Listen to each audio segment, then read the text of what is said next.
Hi, this is Adrienne Barbeau. Just call me Billy. Everyone does. And you're listening to WithoutYourHead.com. All right, and welcome back to the station of decapitation without your head. I'm still Nasty Neil. This is Annabelle Lecter. Yeah, and we're joined by writer, director of like 100 movies. We have Jim Wynorski on the line. Hey. How are you guys? Excellent. Yeah, awesome. I have something to tell you. Where are you broadcasting out of? The East Coast somewhere? Yeah, Massachusetts. Wow, that's far away. Yeah. Where are you talking from? I'm talking from Granada Hills, California. Well, that's a good place. Were you always from there? I was originally from New York, but I moved to L.A. in 1977. Was that to pursue work in movies? Yes, it was. And unbelievably, I succeeded. Yeah, you're still there. I'm still here. And you're still making movies. Still making movies. Yeah, that's excellent. What made you decide you wanted to make movies originally? Oh God, is this the first question? Well, it kind of ran into this. I'm going to answer that one. All right. I liked horror movies. I watched them in New York on the local TV stations, and I said, "Wow, I like these. I want to make them myself." Uh-huh. So I grabbed that 8mm camera and I started making them. Mm-hmm. And then as I grew older, I put my filmmaking desires on hold while I went to high school and college. But once I got out, I started making commercials in New York, and then that eventually piqued my interest for filmmaking again, and I decided to throw away a career in New York making commercials and come out here to Los Angeles and try my luck. And it worked. Mm-hmm. One of my favorite... Yeah. No, I'm great. I'm glad it worked. I'm glad you're here. But, one of my favorite movies he made is Chopping Mall. And Thank you. Yeah, I've always liked it since I was younger, since I was a kid. It still holds up. I think it's a very fun movie. And just what was the inspiration? I think it is too. Yeah. And it's surprising. What do you think about Chopping Mall holds up? So many years later, because a lot of movies come and go. They come out, even if they're popular at the time, people don't remember them. 20 or 30 years later. I've been always pegged with that movie, and I'm very happy because I worked very hard to make it a good movie. At the time, it was my second movie, and I wanted to be very successful. And so I put a lot of effort into it, and it was rather successful at its original release on theatrically and on video. But over the years, everybody seems to gravitate toward it, and I'm glad because it's full of action, and I like that kind of movie. Yeah. What was the inspiration to make a movie about robots in a mall? Money. Vestron wanted a movie about a killer in a mall, and I did not want to put another slasher in a mall. Mm-hmm. And because at that time in the mid-'80s, there was a slasher movie coming out every 2 weeks. Mm-hmm. And I said, I'm not doing another knife guy in the mall. But they wanted a killer in the mall. So that's how my buddy and I, Steve Mitchell, finally came up with the idea of putting robots in the mall that go asunder. And that's how Chopping Mall was born. Yeah. And I understand the original title was Killbots. How did it go from Killbots to Chopping Mall? The original title was actually Robot. That's how it was shot under the title Robot. And then when it was finished, Roger Corman liked the idea of calling it Killbots. And he broke his own rule because Roger Corman always told me, don't ever put the word kill in the title. And he called it Killbots. We tested it in a market, I think in Arizona, and it failed miserably under the title Killbots. And he brought it back, and there was a guy changing light bulbs in the screening room. And we screened it again, trying to come up with something new way to sell it. And the guy changing light bulbs said, "Why don't you just call it Shopping Mall?" And I looked at Roger. Roger looked at me, and he says, "That's the title." Because I yelled out, "Where shopping costs you an arm and a leg." And Roger yelled out, "Where half off is just the beginning." And we went and made a new poster, tested it again about 2 weeks later. And it did fantastic business, and it went out as Shopping Mall. Yeah. And it was one of the highest rated home video titles of that year. I think 1986. What's the reasoning? Sorry. I was just wondering what the reasoning is about not putting kill in the title. Obviously, he knows what he's talking about, but he told me that, I guess it came from Sam Arkoff or somebody like that, but he basically said, "You're really pushing the limit if you put kill in the title." And this was before Killbots. Yeah. But then he wanted to call it Killbots, and it died. And he said, "I should have listened to you." Okay? Or listened to my own advice. And so that's how that became what it became. Yeah, Shopping Mall is an awesome name. And that's what gets you in the door. It's like, you hear a movie called Shopping Mall, and you're like, hey, that sounds cool. And of course, the movie has to be good after that. But part of the whole selling of a movie or anything is the title. Right. Well, I agreed with that, and it served me well over the years. I don't think I've ever put kill in another title. Was it hard to get them all to agree to let you film in it? Yes, we originally had contracted with the Beverly Center Mall, and we designed our robots to go up those escalators. But at the last moment, I guess the owners of the company pulled the plug, and we had to go to a different mall. And the robots were not designed to go up the escalators in this other mall, but we had to go there. And so there was a lot of trickery involved getting those robots to go up an escalator. But other than that, we had a good time at the mall. We came in at, 8 o'clock at night. The mall closed at 9. And we rented an empty store, and we made that store into our one of the stores that the kids are in, and then in the back we put all our camera equipment, lighting equipment, cables, and every night at 8 o'clock we would come and undo it, and put it out. As soon as 9 o'clock rolled around, we were able to go out into the mall and start shooting. Was there any issues with breaking anything in the mall? And there was this stupid lady who was very, anal about us doing anything bad at the mall. And at one point, I think someone shot a squib onto a cement pole, and she almost had an apoplexy. And I contacted the owner of the mall, who came down the next night, looked at it, and he said, "Just keep going." And while he was there, I said, "Do you mind if we light a fire in the middle of the mall?" And he says, "As long as you don't burn anything." So we built a replica of the floor so that we could do the scene where the gas can explodes in the middle of the mall. Yeah, I just watched a movie again recently, obviously for the interview. I've seen it a bunch of times, but that scene really stuck out because I was thinking, like, man, that's like, because now back then, like, it was always real fire, but there's so much CG of fire and like anything you watch, even like big budget movies, and I was like, wow, it's like real fire in this mall. It's kind of, I was just wondering how you pulled that off. There was no such thing as CGI in 1985. Yeah, right. I mean, you couldn't do CGI robots. You couldn't do anything. It had to be real. And I think that's part of the charm of that movie. Definitely. Is that you can tell it's real. It's not being faked. All the gunshots are real. The fire's real.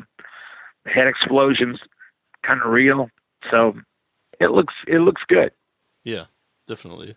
And what's the story with some of the cameos, like in the beginning of the movie with Angus Scrimm and Paul Bartel and Mary Warrenoff? Angus Scrimm was a friend of mine. He had done my first picture called The Lost Empire, so I was good friends with him. I had invited him down. And Paul Bartel and Mary Warrenoff were called by the producer, Julie Corman, Roger's wife, and they agreed to come in. And Dick Miller was contacted, so he came in. And that's what I always liked Dick because he was in a lot of Corman films, and this is my first Corman film, so I figured I had to have him, and he came down. He did a nice job. Yeah, he's a man. You mentioned being friends with Angus. Do you have any like a memory you'd like to share? Because obviously he passed away not too long ago. He's a great guy to us too. Well, I worked with Angus many times on pictures like Transylvania Twist, The Lost Empire. I think he's in Munchie Strikes Back.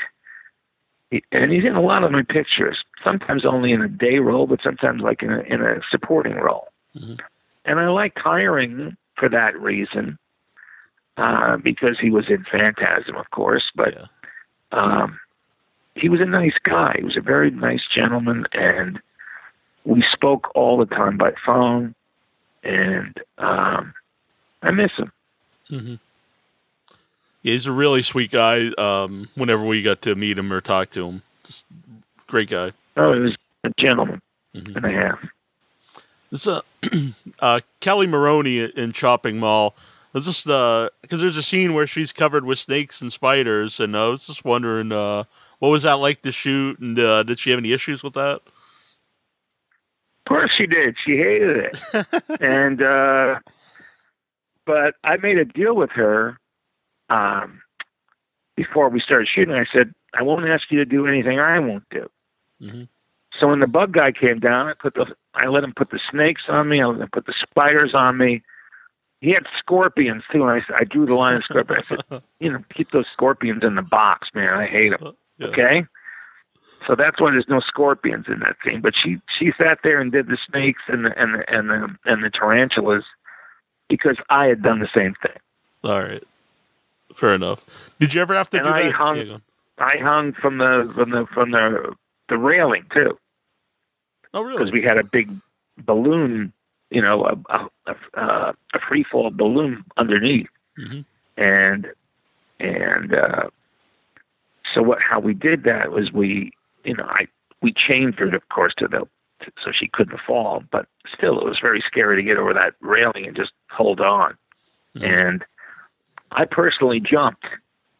I said, I gotta know what this is like. So I went up to the third floor. I looked down. I said, I'm not jumping down that far. But I went down to the second floor and I jumped into the bag and broke a rib. Oh, wow. But I had a good time. Yeah. Did you do that in any other movies, like later on? Like if someone maybe they didn't want to do something, or you're like, if it's always been my policy. If I do it, they should do it. Is there any other examples? Unless it's a very dangerous stunt, then I won't do it, and I'll just leave it to a stunt man. Yeah. But if it's something that, like walking through, a bog or something like that, come on, let's do it.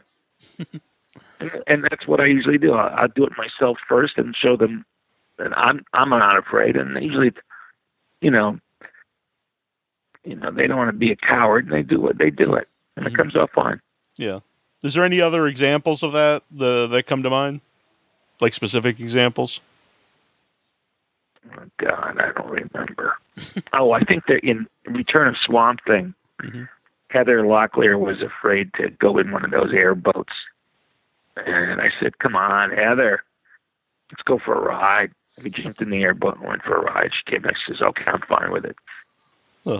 That's cool. Yeah. You mentioned The Lost Empire, and former guest here on the show, Raven Delacroix, a friend of the show. She's great. What was it like working with her and, making your first movie, The Lost Empire? And why was that your first movie? It was, I don't know. But I started dating Raven. Oh, really? Back in the day, around 1982. And I put her in Screwballs, which I wrote and exec produced. And then I got the deal to do Lost Empire, and there was never any doubt that she would play White Star. And, she did a great job. We're still friends. I talk to her all the time. Yeah, I do too. She's awesome. I actually asked her if she had not dirt on you, but if any stories she wanted me to bring up on the show. But I didn't. She's got dirt on me, but but she's too nice a person to tell it. Definitely, yeah, she definitely is. I do want to tell you. I don't know if you're familiar with the movie The Void that came out recently. Just came out this year. No. Okay, well, it's made by the Astron 6 guys, who's done a lot of stuff. But anyway, we had them on the show recently, and they absolutely love Deathstalker 2, and they wanted me to tell you that. And well, that was a fun movie because the script that they handed me was the worst script I ever read. It really was. It was awful. And I went with John Terleski down to Argentina, and I went with Monique Gabrielle and Tony Naples. And my intent was never to shoot that script. I said, once I get down there, I'm making my own movie. And Corman be damned. I'll make him a better movie. Okay. And I put a lot of action in with sword play, horse riding, chases. I put all that in. But I also made it a different movie. I changed the story. I made it a comedy. And because the sets were so awful and so threadbare, I had to, make it a little tongue in cheek. And a lot of people say it's the best of the series. I agree. It is. And it still holds up too. It's a lot of fun. I put a lot of comedy in. It's basically, I've always been a fan of the Frank Capra movie, It Happened One Night with Clark Gable. And it happened one night. He goes out, he looks for a princess or an heiress and gets the heiress, and his job is to take the heiress back and get a reward. And along the way, they fall in love. Well, that was the premise that I lifted and put into Deathstalker 2. Yeah. What is it about John Terleski? Because, he's in Shopping Mall and he's the lead in Deathstalker 2. He was a good friend of mine. We were friends. And I said, if I'm going to go down to Argentina, I want to go down there with some people I know. Right. Okay. So I took Monique Gabrielle, who I knew, and I took Tony Naples, who I believe I was dating at the time, and we went down to Argentina, the 5 of us, I think, because John Lazar was there from Beyond the Valley of the Dolls. And we had a great time. It was up at a nice hotel in the middle of nowhere, and we made the movie. It was great. Now, could he ride a horse before the movie? Oh, yeah. Oh, really? Yeah, he knew how to ride a horse. I didn't know, but I got on a horse, and I said, okay, I'm directing from horseback. So I would ride around with the horse and just say, okay, over here, we're going to shoot right here, boom, boom, boom, boom. And it was great. Yeah. I had a good time. One of the things I really... Spanish. Oh, that's cool. One of the things I really like about the movie is he's right out of the time, 80s, and he doesn't act at all like from this time period, which I think totally works in the movie. It's just a lot of fun, and it's the whole film is anachronistic from the get-go. Yeah, he's quoting Bugs Bunny. He's going yipe, and nobody goes yipe except Bugs Bunny. And we had the signs that said open 24 hours. It was it's a crazy movie, but we had so much fun. And the guys that were down there that were Roger's minions said, "What are you doing?" And they actually finally called Roger, who came down to Argentina and looked at the footage, and he said, "This is fine. Keep going." And when it got back and it was all put together, he said, "This is a wonderful movie." Okay, and boom, and that went out. I think it was another Vestron special, and it really cleaned up. It was in every video store you could imagine. Mm-hmm. Well, why did you film it in Argentina? Because it was cheaper. Roger Corman had a deal to shoot like 6 movies there. Oh, okay.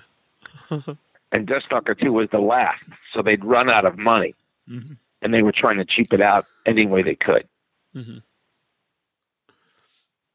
So I figured I'm gonna still make Roger a good movie. Yeah.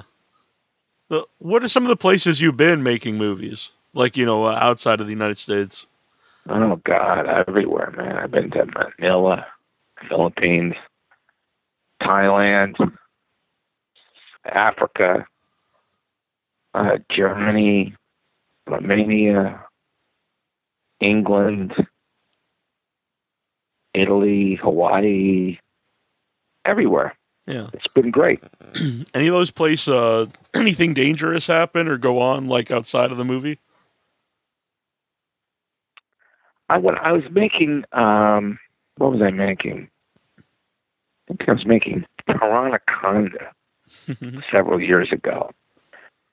And the tsunami hit in Japan and was headed toward Hawaii.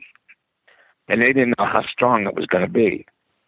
So we had to leave our hotel, put all the camera equipment on the top floor, and all head up the mountain in Kauai to a parking lot and spend the night in the parking lot.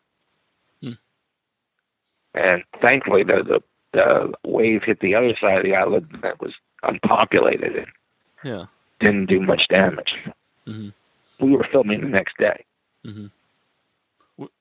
When you watch one of your movies, do you watch it like as the movie, or do you more like remember what was going on while you're making it?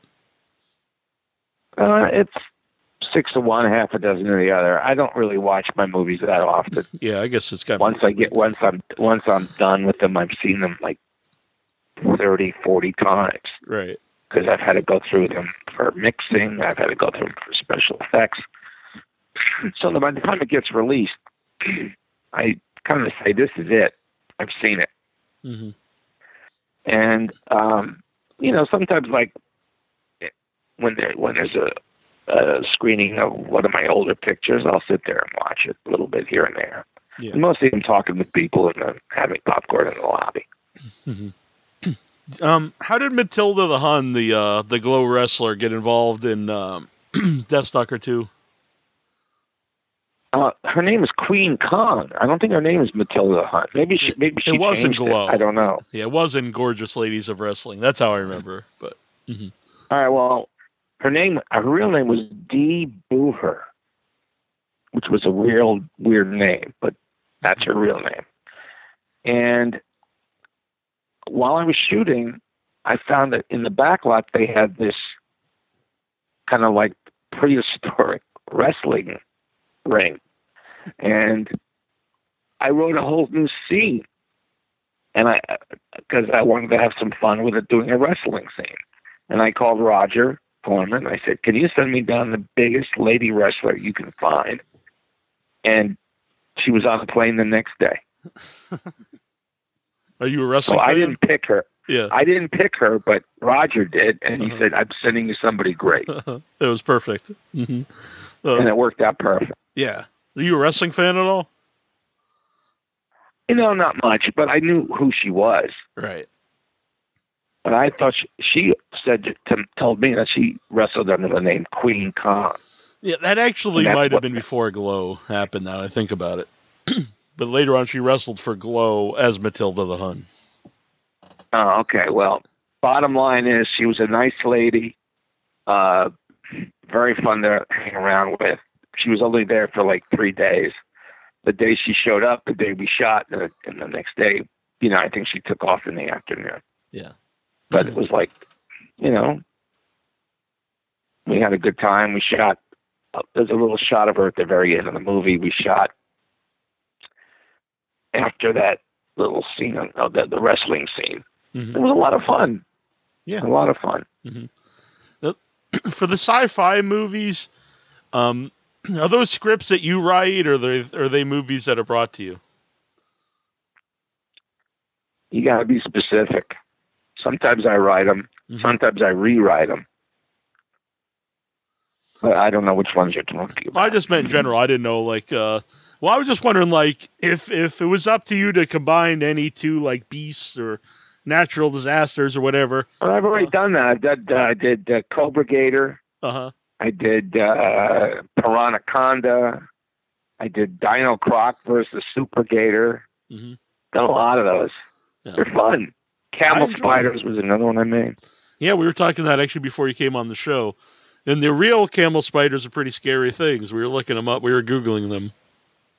Yeah, they are scary, but we didn't have a, we didn't have a spider to be seen on the set. It was all CG. Yeah. And that's what SyFy Channel wants. They want CG monsters. They want the monsters to show up in the first 5 minutes. Mm-hmm. They have all these rules. Yeah. Some of the wackiest rules ever. And they have their playbook says no scenes with army guys talking. No scenes. Why? No scenes at night. And no scenes in corridors. In corridors? Corridors. No scenes in corridors, no army guys talking, and no scenes at night. So the worst thing you could possibly ever do is have a general talking to his men in a corridor at night. That would be their ultimate nightmare. Yeah, I mean, like, get rid of Jim Wynorski. We cannot have this. Mm-hmm. Well, you can't make a horror movie without a couple of night scenes. Yeah. But they always say light them up big, because they have this machine that gauges how many people are tuning in and tuning out during the course of a movie. Oh, really? And they're able to gauge that, these people just walked into a corridor and a lot of people turned the channel. We just went to a night scene. No more night scenes. Mm-hmm. No more army men talking. And that's how they make their movies. Mm-hmm. That's pretty wild. Anyway. Yeah. Who comes up with names like The Hills Have Thighs, The Breastford Wives? That was all me. So I think there's like an art to that. Those are amazing titles. I was knocking them off, which is a Prestwick. I was doing all these titles up until about 2012, I think, or 2011. I mean, I did a movie called The Hills Have Thighs. Mm-hmm. And someone else had made the same movie. Really? Some guy in the middle of nowhere had made this movie, which nobody saw. Yeah. But he sued HBO. Uh-huh. And HBO had to pay him off, and they said no more parody titles. Oh. So this fuckhead, and when I say fuckhead, I mean it in the nicest way, kind of ruined it for everybody. Yeah, that sucks. Because that's much more fun than just, your run-of-the-mill title. Correct. Mm-hmm. But you can't do them anymore. The last one I did was, which I think got through, was Scared Topless, which was a lot of fun. Yeah. I've even noticed that, not that you make these kind of movies, but in the hardcore movies, like, they used to have funny titles, and a lot of them now are just the so-and-so parody movie. Or the so-and-so, XXX parody version. I've noticed that, but I don't. I'm not in that. Yeah, arena at all. So it might all be the same reason, though. Let's see. Yeah. Well, got some questions here from Facebook, quick, if you don't mind. David Mathen, he wants to know. No, Jim has made Witches of Breastwick in 3 days. So my question would be, has Jim made any of his movies in less time? Yes, I made movies in 2 days. Wow. I made like Scared Topless was made in 2 days. Mm-hmm. But here's the way it's done. I know how to make these movies. I set them in areas where I've got complete cinematic control. When I write a script, the script is only 40 pages. And out of that 40 pages, there's 10 romantic love scenes. And they're the easiest to shoot. So, and each of them lasts 4 minutes. So 4 times 10 is 40. And then I only have to fill another 35 minutes with real footage, story footage. That adds up to 75 with credits. And that's what I was making them for, 2 days. Mm-hmm. Why do you think so many other people take so long? But I've stopped making them. There's no need. Nobody wants them anymore. Mm-hmm. Around 2012, it just became not cost effective to make them. Mm-hmm. So I stopped. Yeah. Mark Price wants to know: will Chopping Mall 2 ever be made? Or not was if I can help it. Was there ever a time you wanted to watch part 1 again? Okay. Yeah, that's a good. There's no need for it. Mm-hmm. Chopping Mall 2 would have all different actors, and now everybody's got cell phones. You got a problem and you're trapped in the mall? Pull out your cell phone and make a call. Boom, you're saved. Yeah.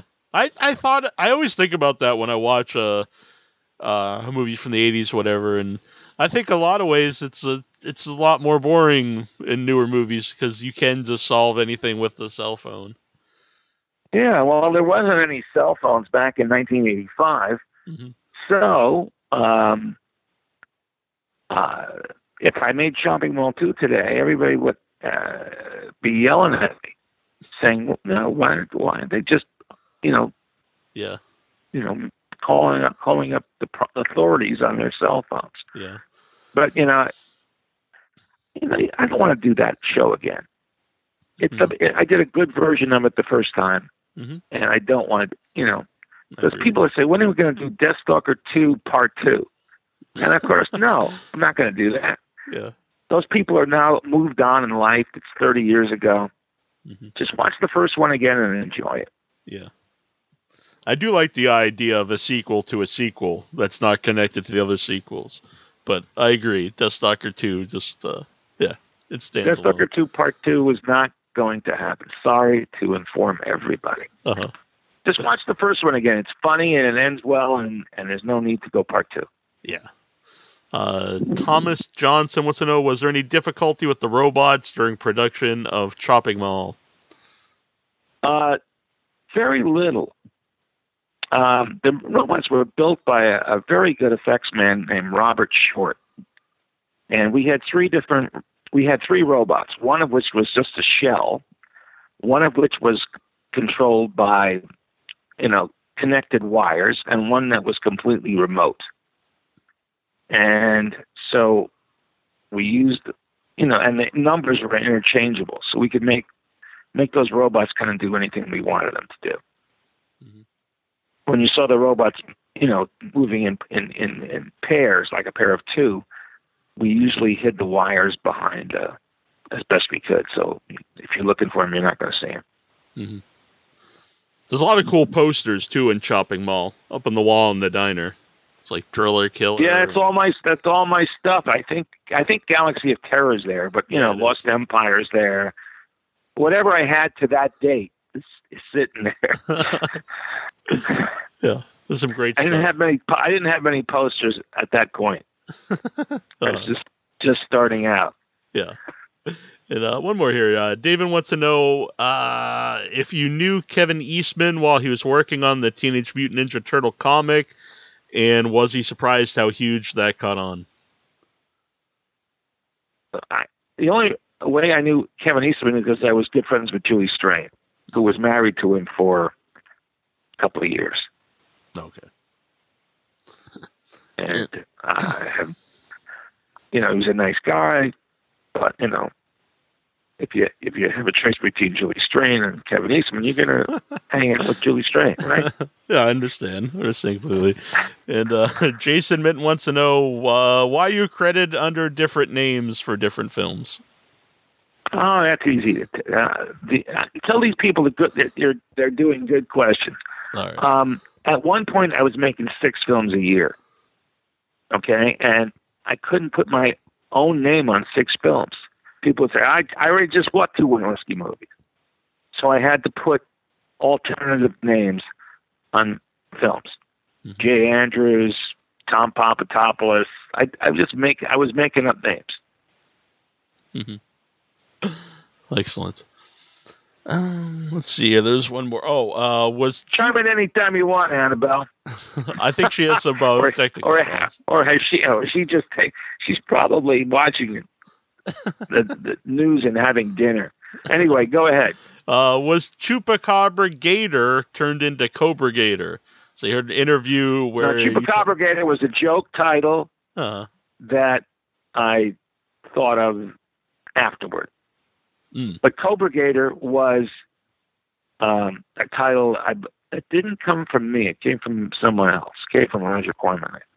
But I liked it, so I made it. Yeah, I like both titles, but yeah.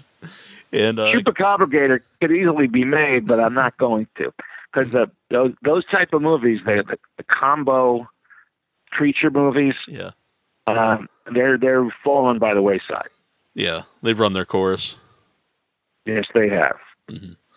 And Chris wants to know, you were on Joe Bob's Drive-In Theater a few times, and do you believe Joe Bob was helpful for filmmakers like yourself? No. He's a nice guy, and I enjoyed being on his show. He treated me well when they flew me to Dallas. But, the idea of his show helping me out was, I thought it was the other way around. Yeah.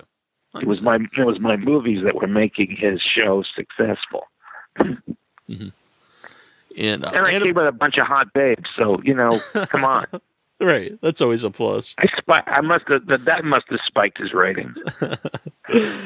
Annabelle wants you to know that she's listening to the show, but her audio is messed up. But she's enjoying the interview, and sorry. It's all right, Annabelle. Chicks and horror hardly ever mix, and it's nice to know that there's somebody out there who likes horror movies of the female persuasion. So good for you. Yep. Yeah, she likes a lot of weird stuff. That's why we get along. She hot? Is she hot?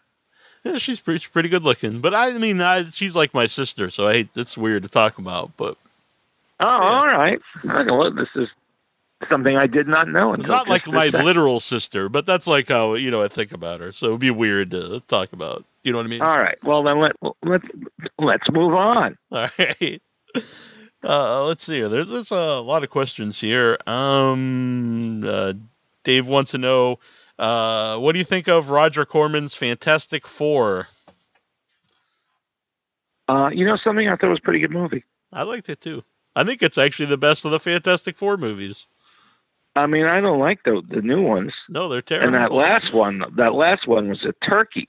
Yeah, it was awful. And that was a multi-zillion dollar turkey. Mm-hmm. So yeah, I do like Roger's version, even though when he made it, there was no intent to put it out.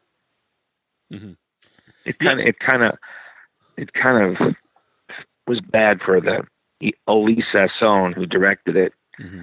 and the actors and everything else. But now they're kind of getting their due because there's a new documentary about it. Yeah, which is great. Kind of it. It's a really good documentary. It's a really interesting story about just what you said about, making a movie that's not really supposed to ever be made and how that affected everyone involved. Well, they had to make it to own the property. Yeah. That's why they had to make it. They had to make it by a certain time too. Mm-hmm. So they were making that movie simply as a legal binding contract. Yeah. I think it's the most. Anyway, there you go. Yeah, I think it's the most fun of the Fantastic Four movies that are made. It was threadbare financially, but it's very entertaining. Oli is a good director. Mm-hmm. I just felt bad for him that he got shafted after he made the movie. Yeah. Has a great one-sheet poster too that never got out. I got a couple, but It was a great poster. That's one where they show like the silhouette of the four. Yes. Yeah. It's in the documentary, but yeah, it's pretty sweet. It sounds like you have a lot of posters and stuff. Do you collect stuff for movies? Yeah, sure. What would be collect posters? I collect posters on my own stuff, and I like posters from different eras. And if there's a one sheet I like, I'll go after it and buy it. Yeah. Just what would be some of your favorite posters? You think that would like the best poster, the cover artwork? Oh my God, there's so many. I like so many of them. I wouldn't know where to start picking. Mm-hmm. All right. Well, fair enough. I'll tell you what I hate is when I do a friggin' movie, and the guy, and I don't have I'm not in charge of the artwork, mm-hmm. and the guy makes a crappy poster and a crappy, disc cover. Mm-hmm. That burns my ass. Yeah. I did a movie called 976 Evil 2. It's got the worst art of all time on the front cover. Mm-hmm. I worked so hard, and they gave me this cover that looked like it was shot in an hour somewhere in this guy's backyard, and I hated it. Mm-hmm. But anyway, that's neither here nor there. Sometimes you get a great poster. Yeah. I mean, that's a big. When I was a kid, when I go to the VHS store, I would rent movies, usually just based off the cover. Sometimes they'd be good, sometimes they'd be bad, but that's the first thing you see. So right. Mm-hmm. Well. So yeah. Anyway, that's I like posters and I like movie memorabilia. Yeah. Do you have any? I have a lot of it. Do you have any specific ones that stick out that are like your favorites for either personal reasons or any reason? Not really. And radio podcasts are sort of a bad medium to talk about posters. I mean, I have personal favorite stuff, but yeah. Fair enough. If people can't see them, what the hell does it mean? They can so Google anyway, while they're listening. We have a live chat room where people post pictures, so it's kind of. I guess if you're listening later on, it's different. But all right, well, there was a lot of questions there. Oh, Jason wants to know: in 1998 Stormtrooper, you worked with both Deathstalker Rick Hill and Deathstalker John Terlesky. Why did you not bring in Deathstalker John Nelson? I didn't. Something. I worked with John Terlesky on a couple of pictures. I don't think he was in that picture. Rick Hill was in that picture. And Rick Hill was, just a good friend of mine. I didn't hire him because he was in Deathstalker. Mm-hmm. I hired him because I knew him. Yeah. And I thought he'd be right for the movie. Mm-hmm. And, he had an off week. Probably needed some extra cash. Stepped in and did a scene or two. He was good. Yeah. I liked him. Yeah. What are some of the movies you would like people to seek out that they might not, they might not already know? Because this is one of those questions. Mm-hmm. I'm not next. Next, okay. All right. Well, I was just trying to help you out. Next. Everybody likes a different kind of movie. Yeah. I mean, true. I like certain movies. Other people hate them. And I don't want to, I think I've done, between writing, producing, and directing, I'm up at like 170 pictures. Mm-hmm. Okay? And I don't know which people like it. I get fan mail all the time from people saying, oh, I like this or I like that. And that's nice to hear. And sometimes you get out and saying, what were you thinking? Okay? And it's criticizing. And, Roger Corman always taught me if you buy into the good reviews, you got to buy into the bad reviews. So don't listen to any of them. Mm-hmm. So I don't. I make the films for myself only. And if other people like them or it's a bonus. Warm up to them, great. Yeah. If not, Do you have any memorable bad criticisms of a movie? Of one of mine? Yeah. Yeah, Vampirella. Hardest movie I ever made. Mm-hmm. And probably one of my weakest movies. Everything went wrong. Everything went wrong. Showtime gave me the wrong actress to play Vampirella. Talisa Soto was beautiful, but she had a diminutive body and did not look like Vampirella. We shot in Vegas 110 degrees every day. My line producer started embezzling money. Footage got lost. It was just awful. And if I ever had to go back and say, don't make a picture, Jim, this is going to be really fucked up, that's the one I'd go back and stop. Mm-hmm. But, I even have people who say, oh, I like that picture. So you never know. Yeah.